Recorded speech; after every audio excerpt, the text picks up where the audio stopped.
The rain wasn't heavy, just a persistent, miserable drizzle that smeared the city lights across the windshield. Inside the minivan, the man felt the weight of the day pressing down on him, a physical tiredness that seemed to settle deep in his bones.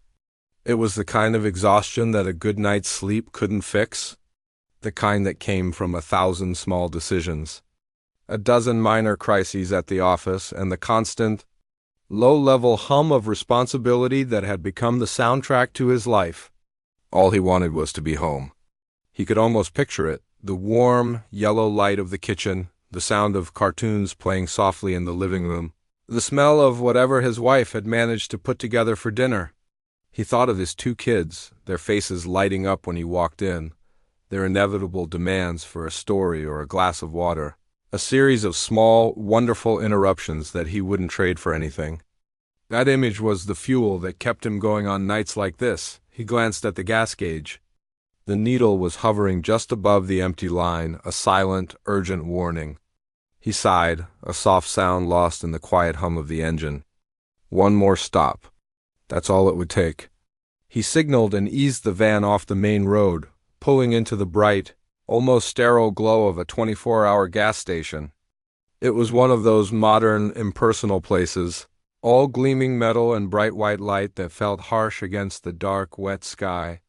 There were only a couple of other cars there, their occupants hidden inside, pumping gas in a solitary, silent dance. The man chose a pump, an island of light in the vast, dark parking lot, and cut the engine. The sudden silence was deafening. He sat for a moment, just breathing, the rain pattering a gentle rhythm on the roof of the car. He could smell the faint, familiar scent of gasoline hanging in the air. With another sigh, this one of resignation, he pushed open the door and stepped out into the cool, damp night. The air felt fresh on his face, a small shock to his system. He slid his credit card and punched in his zip code, the machine beeping its robotic approval. He grabbed the nozzle, the cold metal a stark contrast to his skin, and shoved it into the side of his van. He locked the handle and leaned back against the car, watching the numbers on the digital display climb with a mindless fascination. Click, click, click, click, click went the pump, a steady, hypnotic rhythm dop as the tank filled. His mind began to drift again. He thought about the presentation he had to finish for tomorrow morning, the spreadsheets that still needed balancing. He made a mental list of everything he needed to do before bed, pack lunches, lay out clothes for the kids, make sure his oldest had finished his homework. It was a never-ending list, a conveyor belt of tasks that started the moment he woke up and didn't stop until his head hit the pillow. He watched a car pull up to the pump on the other side of the island. It was a big, old pickup truck, dark-colored and a little beat up. It parked a bit too close to the pump, a bit too aggressively, its engine rumbling for a moment before it shut down.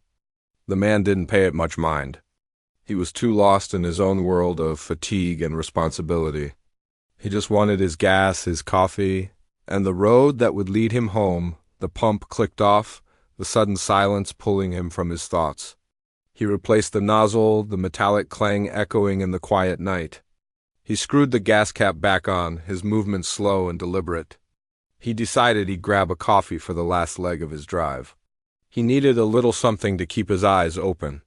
He walked towards the small, brightly lit convenience store, the solace of his shoes squeaking slightly on the wet pavement. Inside, the air was warm and thick with the smell of hot dogs, slushies, and air freshener. A young woman with tired eyes sat behind a counter encased in bulletproof glass, scrolling through her phone. She barely looked up as he approached. He paid for his gas, the transaction quick and impersonal, and then pointed to the coffee pots. "Large black, please," he said, his voice sounding rougher than he expected. He paid, took the steaming cup from the sliding tray, and the warmth of it in his hands felt like a small act of kindness. He walked back out into the damp night, the coffee a comforting presence. The big pickup truck was still there, its driver now standing beside it, pumping gas. The man didn't make eye contact. He was a master of the polite, public ignoring of strangers. It was a skill he had perfected over years of city living. He just wanted to get back into his dry, warm car and go home. He reached the driver's side door of his minivan and slid back inside, the sudden warmth a welcome relief. He placed the coffee carefully in the cup holder, took a cautious sip, and winced at the bitter heat. It was terrible coffee, but it was hot and it was caffeinated, and that was all that mattered. He put on his seatbelt, checked his mirrors, and shifted the car into reverse. The space was a little tighter than he had thought, with the truck so close. He would have to be careful. He turned his body, looking over his shoulder as he slowly backed out, his tires rolling over the wet asphalt. He turned the wheel, easing the van out of the space, trying to give the other vehicle as much room as possible. But he was tired, his judgment was a little off, and the space was just a little too tight. He felt a slight resistance, a moment of friction, and then a sickening sound ripped through the quiet night. It wasn't a loud crash, but a sharp, grinding scrap followed by a solid thump. It was the sound of metal on metal, the unmistakable sound of a mistake. His heart sank. He slammed on the brakes, the van lurching to a stop. For a moment, he just sat there, his hands gripping the steering wheel, his coffee forgotten. He closed his eyes, a wave of pure frustration washing over him. Asterisk, really? Tonight? He took a deep breath, forcing the anger down.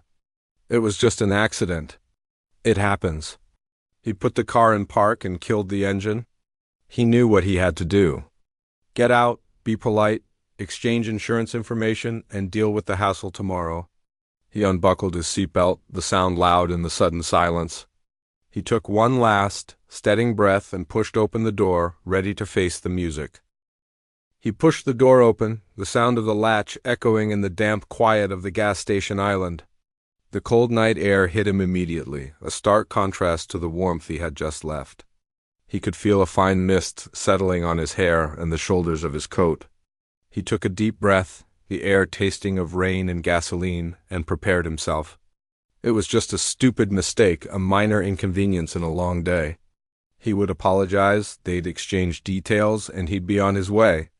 He was already formulating the words in his head, the polite, responsible things to say. I'm so sorry I misjudged the space, or looks like we had a little bump. Let's get the insurance information. But as he straightened up and closed his door, he saw the other driver was already out of his truck and moving towards him. There was no slow, cautious exit, no moment of assessment. The man from the truck erupted from his vehicle like he was shot out of a cannon. He was a big guy, broad-shouldered and thick around the middle, wearing a dirty work jacket and a scuffed-up ball cap pulled low. He moved with a strange, aggressive energy, his boots pounding on the wet pavement. He didn't even glance at the damage on his own truck. His eyes were locked on the man, and they were burning with a fury that seemed completely out of proportion to the situation. The man in the minivan felt a knot of unease tighten in his stomach. This wasn't going to be a simple, civil exchange. He could feel it in the air, a palpable tension that crackled between the two vehicles under the harsh fluorescent lights. He instinctively took a small step back, raising his hand slightly in a gesture of peace. Whoa, hey, he started, trying to sound calm and reasonable. I'm really sorry about that. I think I just scraped your bumper when I was backing out. His words were like throwing gasoline on a fire. The other driver didn't slow down. He closed the distance between them in 3 long strides, stopping just inches from the man's face. He was so close the man could smell the stale cigarette smoke on his clothes and see the wild, angry veins pulsing in his neck. What the hell is wrong with you? The driver roared, his voice a booming, guttural shout that made the man flinch. It was so loud it seemed to suck all the sound out of the night, leaving only the ringing in his ears. You think you can just hit my truck and drive away? You think you own the whole damn world? The man was stunned into silence for a second. The sheer volume and intensity of the anger were shocking. This wasn't about a fender bender. This was something else entirely. He could feel his heart starting to pound in his chest, a frantic, panicked drumbeat against his ribs. No, sir, that's not what I thought at all, he said, his own voice sounding small and shaky in comparison. It was an accident. I was just getting out to exchange information. That's the right thing to do. But the other driver wasn't listening. He wasn't interested in logic or explanations. He was running on pure, unadulterated rage. He pointed a thick, grimy finger right in the man's face, the nail yellowed and broken. Don't you sir me, you little punk, he snarled, spittle flying from his lips. I saw you. You weren't even looking. You're one of those guys, aren't you? One of those guys who drives around in his fancy little van, not paying attention to anyone else on the road because you think you're better than everybody. The man felt a surge of his own frustration, but it was quickly drowned out by a rising tide of fear. This man was not rational. His accusations were wild and baseless. The van wasn't fancy. It was a dented, 7-year-old family hauler covered in a fine layer of his kids' crumbs. He wasn't a punk. He was a tired father who just wanted to go home. He risked a quick glance over his shoulder at the convenience store. Through the plate glass window, he could see the attendant, her eyes wide, watching them. She was a silent, isolated figure behind her fortress of bulletproof glass. She was a witness, but she was also a world away, safe and removed from the confrontation playing out in the rain. Look, the man said, trying again to inject some reason into the situation, his voice trembling despite his best efforts. I have insurance. We can just handle this the normal way. Let's just take down each other's information and let the company sort it out. That's what people do. This seemed to enrage the other driver even more. A strange, humorless smile twisted his lips. Oh, we're gonna handle this all right, he said, his voice dropping to a low, menacing growl that was somehow more terrifying than the shouting. But we're not gonna call any insurance companies. You're gonna learn a little lesson about paying attention. The man's blood ran cold. This was it. This was the moment he realized he was in real danger. The script for a minor traffic accident had been completely torn up and thrown away. This was no longer about a scuffed bumper. This was about the man in front of him, a coiled spring of rage and resentment who had decided that the man in the minivan was the target for all of it. He could feel his throat go dry and his palms start to sweat inside his pockets. His mind raced, frantically searching for an escape route. He was pinned between his own van and the raging man. The open space of the parking lot felt like a trap. You think you're so smart, the driver continued, his face contorted with a sneer. He took another step forward, invading the man's personal space completely, forcing him to stumble back against the cold, wet metal of his van door. You and your perfect little life. You don't know anything about the real world. The man didn't know what to say. There was no response that would make any sense. The man wasn't angry anymore. He was just a vessel for pure, undirected fury. The man could feel the cold from the van seeping through his thin coat, a chilling contrast to the hot, suffocating presence of the man in front of him. He was trapped. The rain started to fall a little harder now, cold drops hitting his face and mingling with the sweat on his brow. He thought of his kids, his wife, the warm, safe world waiting for him just a few miles away. The thought was a painful stab of longing and regret. He just wanted to go back, and then it happened. Without another word, the other driver shoved him. It wasn't a playful push or a nudge. It was a hard, two-handed shove to the chest, violent and unexpected. The force of it sent him stumbling backward, his feet tangling beneath him. He lost his balance completely and crashed to the ground, his hip and elbow slamming against the hard, wet asphalt. The impact knocked the wind out of him, and for a moment he just lay there, stunned and gasping for breath, the cold water from the puddle seeping through his clothes. The world seemed to tilt and spin. He looked up from the ground, the harsh lights of the gas station blurring into a painful glare. He saw the huge silhouette of the other driver standing over him, a monstrous shape blocking out the rain and the sky. The sound of his own ragged breathing was the only thing he could hear. The simple, annoying mistake had gone very, very wrong. He lay there for a moment, the world a dizzying kaleidoscope of blurry lights and searing pain. The cold, wet asphalt was a shocking reality against his cheek and the palm of his hand. He could feel the gritty texture of the ground, mixed with the icy water of a puddle he had landed in. The air had been knocked from his lungs, and each gasp for breath was a struggle, a painful, ragged pull that didn't seem to bring enough oxygen. The harsh fluorescent lights of the gas station canopy swam above him, too bright, too artificial. For a fleeting, absurd second, he thought about how dirty his coat was getting, how his wife would ask about the mud stain. It was the kind of mundane thought that surfaces in moments of extreme shock, a desperate attempt by the brain to hold on to something normal. Slowly, the world began to snap back into focus. He could hear the rain again, a steady hiss on the pavement around him. He could smell the distinct, acrid scent of gasoline mixed with the clean, earthy smell of wet asphalt. And he could see the silhouette. The man from the truck was standing over him, a massive, imposing shape that blocked out the light and the rain. He wasn't shouting anymore. He was just standing there, a silent, breathing monument to rage. The silence was somehow more terrifying than the yelling had been. It was a heavy, suffocating silence, filled with unspoken threats. The man on the ground pushed himself up onto his elbows, his body screaming in protest. A sharp pain shot through his hip where he had landed, and his elbow felt scraped and raw. He ignored it, his entire being focused on the figure looming above him. He could see the man's face now, shadowed under the brim of his cap, but he could feel the eyes on him, boring down with a cold, hard contempt. There was no pity there, no hint of regret. There was only a chilling satisfaction. "I told you," the driver said, his voice a low, dangerous rumble that was far more frightening than his earlier bellows. "I told you you'd learn a lesson." He didn't move. He just stood there, making it clear that the man on the ground was not to get up.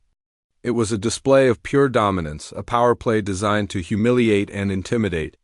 The man on the ground felt a wave of shame wash over him, hot and bitter. He was a grown man, a father, lying in a puddle at a gas station, helpless.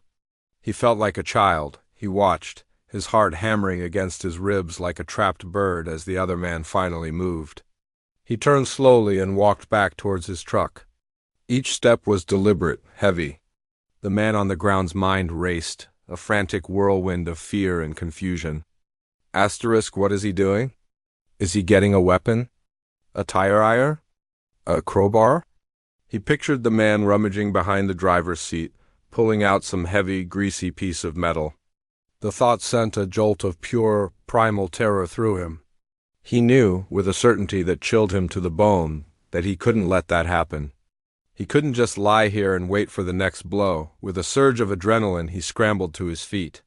His legs were shaky, his muscles felt like jelly, but he was up. He slipped slightly on the wet pavement, but caught his balance against the side of his minivan. The cold metal was a small, solid comfort in a world that had suddenly become terrifyingly unstable. He looked over at the pickup truck. The driver had reached the driver's side door, but he wasn't reaching into the back for a weapon. He was opening the door and getting inside. For a split second, a wave of relief washed over the man. Asterisk, he's leaving.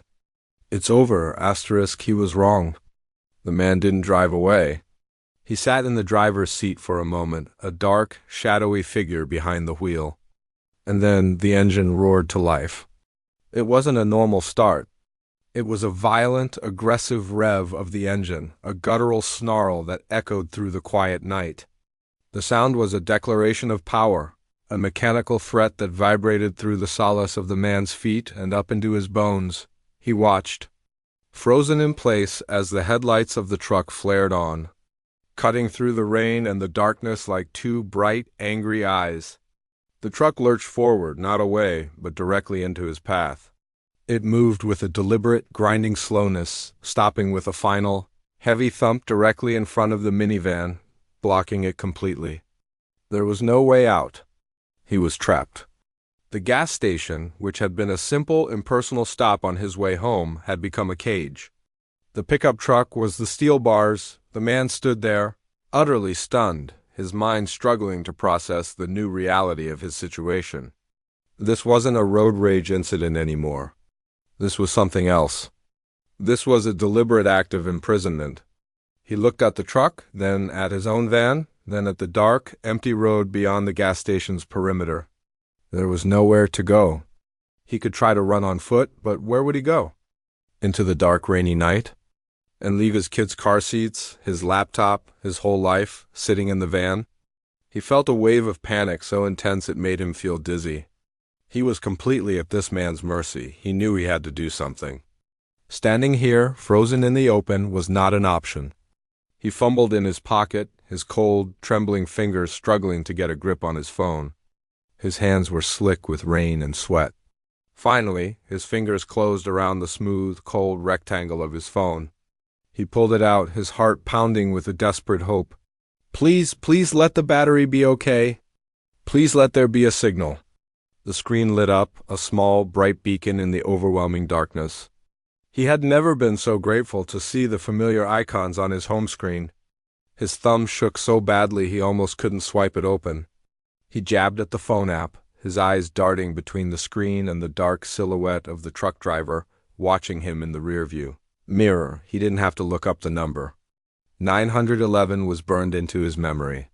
He pressed the 3 digits, the beeps of each press sounding impossibly loud in the tense silence.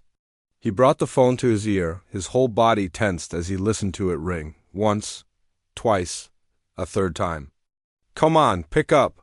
He felt a surge of relief so powerful it almost brought him to his knees when a calm, professional voice answered on the other end. 911, what is your emergency? He had to whisper. He didn't want the man in the truck to hear him, to know he was calling for help. He turned his back slightly, cupping his hand over the phone and the bottom of his face, trying to muffle his voice. I need help, he breathed, his voice a strained, desperate whisper. I'm at the gas station on the corner of Route 9 and Maple Avenue. There's been an accident, but the other driver, he assaulted me. He pushed me to the ground. And now he's blocking my car with his truck. He won't let me leave. He could see the man in the truck's face in the side mirror, illuminated by the dashboard lights. He was smiling. It wasn't a happy smile.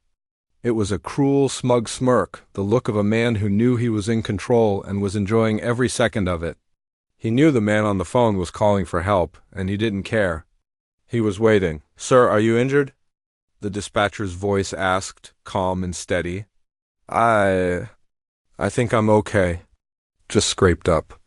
But I'm scared. I'm afraid he's going to get out of his truck again. I don't know what he's going to do. He could hear the tremor in his own voice, the fear he couldn't hide. He felt like a coward, but he didn't care. All he could think about was getting home to his family. Okay, sir, I understand, the dispatcher said. I have officers on the way. They are a few minutes out. Can you see the driver? Is he still in his vehicle? Yes, he's still in his truck. He's just watching me. He felt like a small animal being stalked by a predator. The rain was coming down harder now, plastering his hair to his forehead and dripping down the back of his neck. He was soaked, cold, and terrified, but the dispatcher's voice was a lifeline, a connection to a world of order and safety that felt 1,000,000 miles away. Stay on the line with me, sir, the dispatcher said. Help is on the way. Just stay calm. Stay calm. The words were easy to say, but impossible to do. He stood there in the pouring rain, clutching his phone like a prayer, his eyes locked on the menacing shape of the pickup truck that held him captive. The world had shrunk to this small, bright island of asphalt, a stage for a terrifying drama he never wanted to be a part of. He could hear the faint, distant wail of a siren growing steadily closer. It was the sound of hope, but also the sound that the final, terrifying act of this nightmare was about to begin. The sound of the siren was a distant wail at first, a lonely cry in the vast, wet night. It was a thread of sound so faint he almost thought he'd imagined it, a desperate wish made real. But it grew steadily louder, a high-pitched, piercing scream that cut through the steady drumming of the rain. Each second that passed, the sound became more distinct, more real. It was coming closer. He kept the phone pressed tightly to his ear, the dispatcher's calm, steady voice a lifeline in the storm of his fear. Sir, can you see the vehicles yet? The dispatcher asked. Not yet, he whispered, his eyes locked on the menacing silhouette of the pickup truck. The driver hadn't moved. He was just a dark shape behind the wheel, a patient predator waiting for its moment. The man could feel the cold seeping deeper into his bones, his wet clothes clinging to him like a second, icy skin. His hip throbbed with a dull, persistent ache, and his elbow stung where he'd scraped it on the pavement. He was shivering, but he knew it wasn't just from the cold. It was the adrenaline, the fear, the sheer, unadulterated terror of the last few minutes finally catching up with him. The dispatcher's voice continued in his ear, a series of simple, grounding questions. What color is your vehicle? What is the other driver wearing? Are there any other people involved? Answering them felt strange, like he was describing a scene from a movie he had just watched, not something that was happening to him. It created a strange sense of detachment, a protective barrier his mind was throwing up to shield itself from the overwhelming reality of the situation, and then he saw them. Two flashes of light, red and blue, strobing against the dark, wet buildings in the distance. They weren't just getting closer, they were here. The sirens grew louder, a deafening roar that filled the air, and then, just before they reached the gas station, they suddenly cut out. The sudden silence was almost as jarring as the noise had been. The only sounds were the rain and the frantic pounding of his own heart. Two police cruisers, dark and sleek, slid into the gas station parking lot. They didn't just pull up. They moved with a purpose, a practiced choreography of authority. One cruiser angled in behind the pickup truck, its powerful spotlight cutting through the rain and illuminating the back of the cab. The other pulled in front of the minivan, creating a protective barrier. They had him boxed in. The man felt a wave of relief so powerful it almost buckled his knees. He was no longer alone. Two officers got out of the cars. They moved with a calm, deliberate confidence that was the complete opposite of the chaotic energy of the last 20 minutes. They were tall, broad-shouldered, their faces serious and focused. They wore the dark, practical uniforms of their profession, and the rain beaded up on the shiny, waterproof fabric. One officer stayed near the front of the pickup truck, his hand resting near his belt, his eyes fixed on the driver. The other walked towards the man, his steps measured and non-threatening. "Sir, are you the one who called 911?" the officer asked. His voice was deep and calm, a stark contrast to the aggressive shouts of the truck driver. The man could only nod, his throat too tight to speak. He lowered the phone from his ear, his hand shaking so badly he almost dropped it. He fumbled to end the call. "Okay, sir, I need you to take a deep breath for me," the officer said, his gaze steady and reassuring. "My name is Officer Miller. You're safe now. Can you tell me what happened?" As the man opened his mouth to speak, the driver of the truck erupted. He threw his door open and jumped out, his face once again a mask of fury. But this time it was a different kind of fury. It was a performative rage, a desperate attempt to control the narrative. "Officer, this guy is crazy," the driver yelled, pointing a shaking finger at the man. "He hit my truck and then tried to flee the scene. I just got out to stop him, and he's the one calling the cops on me. He's a menace." Officer Miller didn't even look at the driver. He kept his eyes on the man, gently guiding him a few steps away from the confrontation. "Don't worry about him," he said softly. "Just tell me your side of the story." The man took a shaky breath, the words tumbling out of him in a rush. "We had a fender bender. A small one. I got out to apologize and exchange information. But he just went crazy. He was screaming in my face, calling me names. And then he shoved me hard. I fell down." He gestured vaguely at his wet, dirty clothes. "And then he got in his truck and blocked me in. I was scared. I didn't know what he was going to do." Officer Miller listened patiently, his expression unreadable. He nodded, his eyes scanning the man's face, then his clothes, taking in the details. "Did he say anything else? Did he threaten you?" "He said he was going to teach me a lesson," the man said, his voice cracking slightly. "He just seemed so angry. It wasn't about the truck." Meanwhile, the other officer was dealing with the driver, who was now gesticulating wildly, pointing at the scuff mark on his bumper and launching into a long, loud, and very one-sided story. The man could hear snippets of it, a string of accusations and self-pity. He felt a strange sense of calm wash over him as he watched. The officer was listening, but the man could tell from his body language that he wasn't buying it.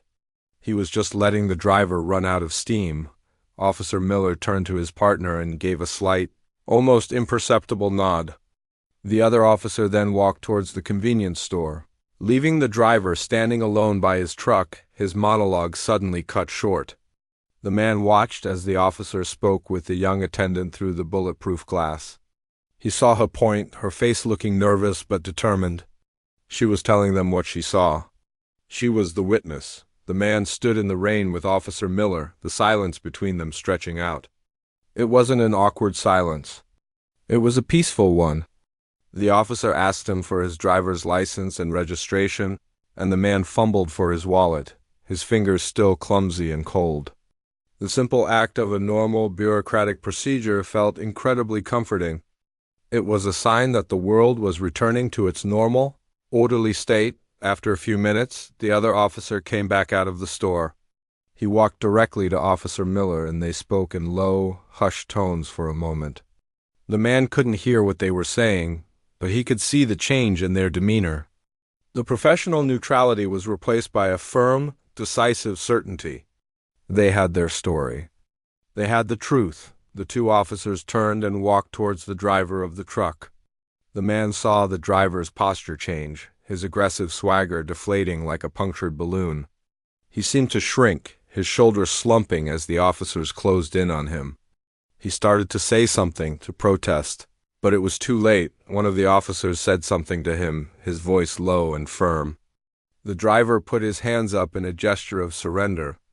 And then, in a motion that was both swift and deliberate, the officer turned him around, pulled his hands behind his back, and clicked a pair of handcuffs into place around his wrists.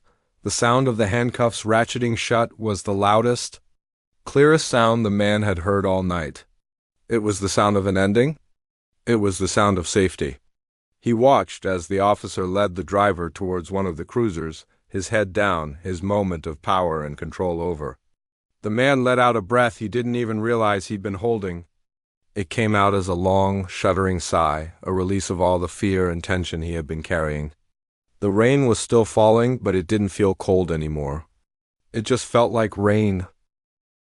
The sound of the cruiser door closing was a heavy, final thud that echoed in the quiet, rain-slicked parking lot.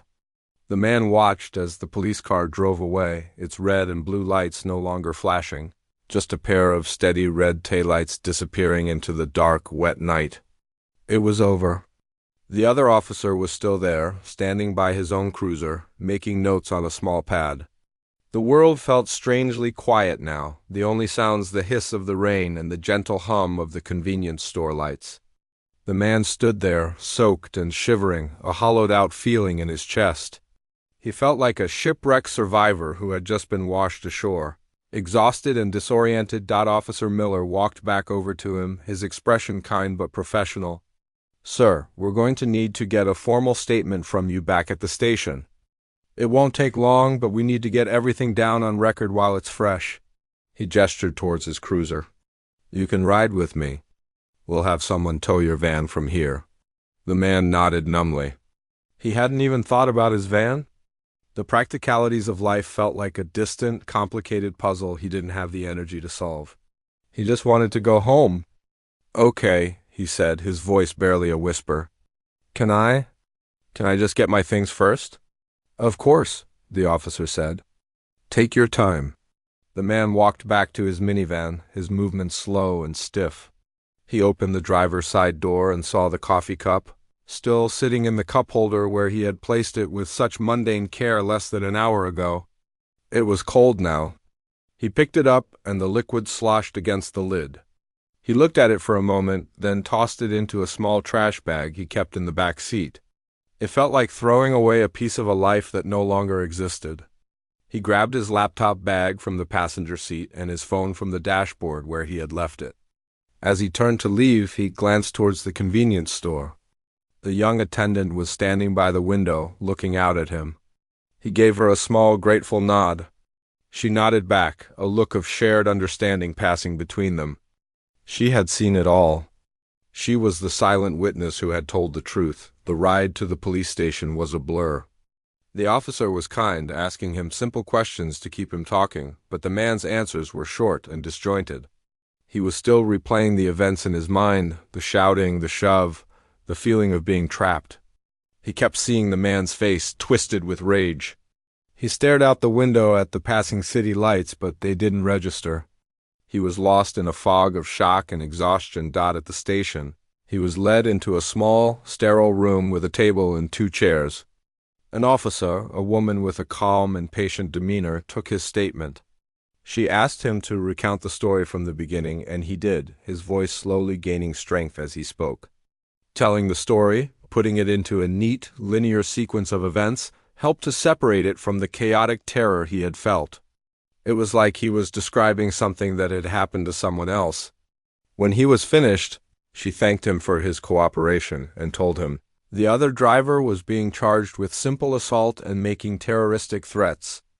The words sounded official and final, but they didn't make the fear go away. A little over an hour later, he was standing outside the police station, a phone number for a towing company in his hand and a card for a victim support service in his pocket. The rain had finally stopped, and the air was clean and cool. He called a cab and waited on the empty sidewalk, feeling a strange mix of relief and vulnerability. The city was quiet around him, but it felt different now. The shadows seemed darker, the alleys more menacing. The world had not changed, but his perception of it had been fundamentally altered. The cab ride home was the longest journey of his life. He kept his eyes fixed on the road, flinching every time another car got too close. Every loud noise made him jump. He saw the face of the truck driver in every passing stranger. He just wanted to be in his own home, behind a locked door, with his family. When the cab finally pulled onto his street, he felt a surge of relief so powerful it almost brought tears to his eyes. He paid the driver, fumbling with his wallet, and walked up the path to his front door. He quietly unlocked the door and stepped inside. The house was warm and still.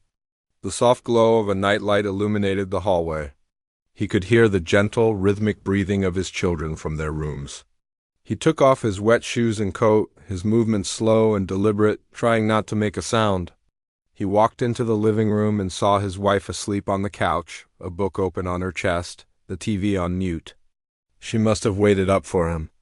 He stood there for a moment, just looking at her, his heart aching with a love and a gratitude so profound it hurt. This was his world. This was what he had almost lost. He gently shook her shoulder. Her eyes fluttered open as she sat up, a look of concern on her face. "You're so late," she said, her voice thick with sleep. "Is everything okay?" "I was worried." He looked at her, at the love and concern in her eyes, and the dam of emotions he had been holding back all night finally broke. He couldn't speak. He just sat down on the couch next to her and pulled her into a hug, burying his face in her hair. He started to shake, a deep, uncontrollable shudder that racked his entire body. She held him tight, sensing his distress without needing any words. "What happened?" she whispered, stroking his back. "You're soaking wet." He took a deep, shuddering breath and told her everything. He told her about the minor accident, the man's explosive rage, the shove, the feeling of being trapped. He told her about the police, the witness, the long night at the station. As he spoke, the reality of what had happened finally hit him. The fear, the humiliation, the sheer, terrifying randomness of it all. He wasn't crying, but the tears were there, just behind his eyes. He felt like a child who had woken from a nightmare, seeking comfort in the safety of his mother's arms. When he was finished, she just held him for a long time, her arms a warm, steady anchor in the storm of his emotions. "Oh my God," she said softly. "I'm so glad you're okay. I'm so glad you're safe." In the days that followed, life slowly returned to a new kind of normal. The insurance claim was filed, the scrape on the van was fixed, and the physical reminders of the incident began to fade. But the emotional scar remained. He found himself being more cautious, more aware of his surroundings. He would hold his breath when a car pulled up too close behind him at a light.